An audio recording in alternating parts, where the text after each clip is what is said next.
To be honest, classroom management didn't always come easy to me. In fact, I was told that I had the worst behaved class in the school. Along my journey, I've been told that I'm too nice, that I'm too young, that I'm too kind, and my students would just never take me seriously. Fast forward to today, and I've been asked to help substitutes in my district on classroom management, and I even have programs where I help new and first year teachers around the world with their classroom management.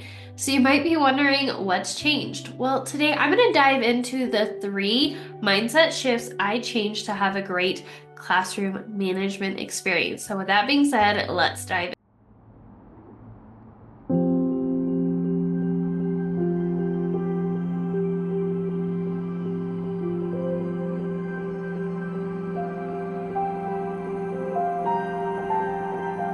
One of the first mindset shifts I had to make as a new teacher when it came to my classroom management was going from reacting to disruptive behavior in class to being proactive and preventing the disruptive behavior from happening in the first place. So, a great example of this is actually an excerpt from my new book coming out in 2025, and I'm going to read part of it to you. So I sat at my desk with my head in my hands. I had just finished off a really hard day with my students. The reason I felt like I was so busy getting my students on task that I didn't actually get to teach anything. I had tried literally everything. This was a hard class. The pre-K teachers met me in the hallway one day before school started with a raised eyebrow and a sarcastic good luck with this class, and we tried our best. The morning started like it usually did. Students were out of their seats, playing and goofing off instead of working. I gave them many reminders, thanked the students who were following directions, had us take breaks, put our heads down, gave us minutes for a timeout, gave stickers to those who were following directions, and even had several students clip up for their positive behavior. But none of it was working. My students were still off task all day, and I knew they would fail tomorrow's math test because of it. I felt like a failure. How am I supposed to teach kids when I can't even get them to focus long enough to learn anything? And end quote. Again, this is an excerpt from my upcoming book, and you can get on the wait list to be notified when that book comes out in the description. But as I was saying, does my story sound familiar? It's so easy to be constantly worried about having to stop your lesson and to address behavior, and it feels like you're not actually teaching because you're so busy addressing behavior. And it feels like a wild game of whack-a-mole. I often ended up getting snappy because I would get triggered by my students' behavior. I had tried everything to fix the behavior that was happening in class, but none of it was working. And it wasn't until I realized good teachers prevent a lot of disruptive behavior from happening in the first place. You see, veteran teachers have clear expectations, they have clear procedures, and they have consistent consequences in place that prevents most students from disrupting class. So, during this time period, I stopped obsessing on how I responded to disruptive behavior with incentives and instead focused more on the foundations. And I'm going to walk more on about this and all the steps you can take in future videos and content. But essentially, some of the things you need to focus on, or what I focused on, I should say, instead of responding to disruptive behavior, were things like classroom expectations, classroom procedures, rules, logical consequences, levels of proactive action. These are all the things that I started really focusing on, and that's when I started to see a change. So, making that shift of I'm not going to spend all my energy in responding to disruptive behavior. Instead, I'm going to get to the root cause and prevent a majority of it from happening is a huge mindset shift I took that shifted me from that new teacher mindset to that experienced teacher mindset. The second biggest mindset shift I had to make in order to transform my classroom management was being the definition of society's good teacher and being my own version of what a good teacher is. So when I started teaching, the way I run my classroom Honestly, the way around my classroom looks like many teachers, but if you were to go into my classroom now, it doesn't look remotely like any other teachers in my building, and that's okay. You see, back in the day when I started, most teachers were using clip charts, call students out on their behavior in front of the whole class, were expected to sit still for long periods of time without talking, and were belittled for the disruptive behavior. And one thing that I was always told when I was student teaching is we're not supposed to be nice. Don't be nice until December. And I tried all that and it didn't work for me. I felt snappy. I felt frustrated because I would try these things and I would still have the disruptive behavior going on in my classroom. And so, what I ended up doing, or what I ended up wanting instead, is I wanted to have fun. I wanted to be engaging. I wanted to have my kids up and moving a ton. I wanted to pull students to the side to discuss privately the disruptive behavior that was happening in class instead of calling them out on their behavior in front of the whole classroom. I wanted to have strong relationships while still being firm in my boundaries. I wanted to be seen as the adult and the teacher and the leader, but still show mutual respect to my students. I wanted to prevent most disruptive behavior from happening. I wanted to rip up those dang clip charts. I wanted to show my students the mutual respect I expected from them. And I wanted to let them talk to each other. And my voice level in my classroom, I love it when it's at like a whisper all day, or a little louder than that, but where students can just talk about what they're learning about because I think it's so important. And I want to have them run the classroom for me. I want to be able to pull students back for small groups and let them run the classroom without me so I don't have to worry about pausing what I'm doing to help the class. So that was what I wanted, but that's not what the ideal or good teacher looks like in the day and age when I started teaching. And for a long time, I tried to be society's definition of a good teacher, but it didn't work. I'd get frustrated. I felt like my identity as a teacher was under attack every time a student was disruptive. I felt like it was a personal attack on who I was and my value as a teacher. And I would wonder why all these strategies I was trying had worked for all those teachers across the hallway, but they didn't work for me.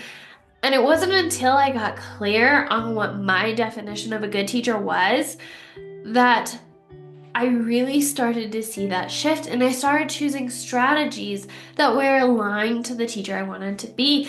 And I dared to step out and be my own version of a good teacher instead of society's version of a good teacher. So here's how you get there. If no one could be mad at you, ask yourself these questions. If no one could be mad at you and anything you did was guaranteed to work, how would you run your classroom? What would it look like? What would it feel like? What would it sound like if I were to come in? What would be happening right now?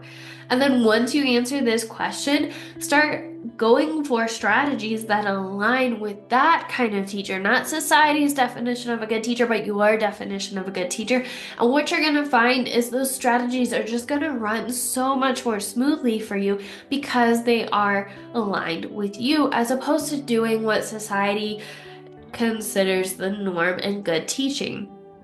So, making that shift and really deciding, I had a turning point where I saw a teacher who on YouTube, she was doing strategies that were unlike anything I had ever seen. And based off of that video, I started going off and making my own strategies. I started taking inspiration from others and tweaking it to my own definition of a good teacher. And that's when things started to run smoothly for me. So, the second biggest mindset shift I had to make in order to be a good teacher was, or to be good at classroom management, was I let go of society's definition of a good teacher and I leaned into my own truth and my own definition of what a good teacher is. The third biggest mindset shift I had to make in order to be a good teacher was I went from using band-aid strategies to long-term strategies. So before I knew any better, I thought that classroom management was giving rewards, giving prizes, praising students, and calling them out when they weren't following expectations. My classroom management toolbox was full of a lot of what I like to call band-aid strategies. These are short-term strategies that are there to affirm if a student is on the right path or not and align to the classroom expectations. But they're not long-term solutions. These things are examples of what I like to call band-aid strategies. Things like clip charts, class rewards, desk pets, secret students, sticker charts, student bucks, class parties. All these things are what I like to call band-aid strategies. They're the things you're gonna find on social media and you're gonna try them and they might work for a day and then you're gonna get frustrated that they're not working for longer than a day and then you go to the next strategy and you try them for a day and then they don't work. They're band-aid strategies because they're not actually addressing the behavior. They're just there to reaffirm if your students are doing what they're supposed to or not. But the part I was missing was how do I expect my students to follow the expectations in class when they don't know what they are? When they don't know what they are. They were clear to me, clear as day. It seemed common sense to me. But then I started to realize just because it's clear to me doesn't mean it's clear to my students. And just because in my head I have this classroom running a certain way, I haven't articulated that to my students. And the reality is they have different programming. They have been running the classroom or navigating the classroom in the different parameters that my coworkers have given them, that their past teachers have given them. We're all different. We all have different learning styles. We all have different ways of running our classroom. We have different voice levels that we have and expect students to work at. We have different ways we expect our students to line up. It's just not the same. One teacher might expect an absolute level 0. One teacher might be okay with whispering. It's all different, and no wonder our students are being disruptive when I wasn't getting to the foundations. So, we're gonna dive into that. But when I stopped looking at the band-aid strategies and I started shifting into these other strategies I'm about to talk about, everything completely changed because I wasn't using a band-aid to try to prevent the injury from happening in the first place. I was just preventing the situation from happening in the first place. So instead of band-aid strategies, I would use these strategies, these band-aid strategies, as like icing on a cake. I'm not going to use it as the plate or even the contents to make my actual cake. It's the things I'm going to use to affirm to my students, hey, good job, you're following expectations, or hey, as a class, we need to work on this, let's work on this. Let's have a goal to get in line at level 0, do it so many times we are in a class party or whatever, if that's what I decide I want to do. But instead of using these band-aid strategies to make a cake, I actually relied on long-term classroom management strategies to build the foundation of my actual cake. So long-term strategies, they are the things that are going to actually form habits because classroom management is honestly, in my mind, how you expect your students to behave habitually. It's habits. It's building habits on how you want your classroom to run. And when you have your students do it so consistently that it becomes a habit and they don't have to think about it and it's automated, like brushing your teeth or brushing your hair every morning, they don't have to think about it. They're not constantly thinking, oh, remember I have to walk at a level 0. They're just naturally doing it at this point. And that's where you get the automated classroom. That's where you can sit back and work with the student one-on-one and not worry about what your students are doing because they're on task because they've done it so much at this point. So they're the long-term strategies that are going to form habits, like we talked about, on how you want your classroom to run. So here are some examples, and if you haven't yet, make sure to check out all the content I have wherever you're tuning in because I have over 22 now different pieces of content on classroom management, whether that's my podcast, my YouTube channel, wherever you're tuning in, I have a ton. And I actually dive into these different aspects a little bit So make sure to search through and find how, if you want to learn how I run these specific strategies I'm going to tell you in a minute, because I'm sure I've covered it, and if I haven't yet, I plan to in the next couple months. So here we go. Classroom procedures, classroom rules, logical consequences, class expectations, and levels of proactive managing. By that, I mean, how are you instantly responding to student disruptive behavior before you even pull them out to the hallway to have that discussion, before you even call home? What are you doing in the meantime? I have a step-by-step process I use for that, so make sure to tune in for that if you can't see the content yet in those places I mentioned earlier. So, as a wrap up, there were some major, and I mean major, mindset shifts I needed to make in order to have the classroom management skills that I have today. As an overview, first thing that we talked about, the biggest mindset shift, number one, was reacting versus being proactive and preventing disruptive behavior. As a new teacher, I was constantly in the reactive mode on how I'm going to respond to students.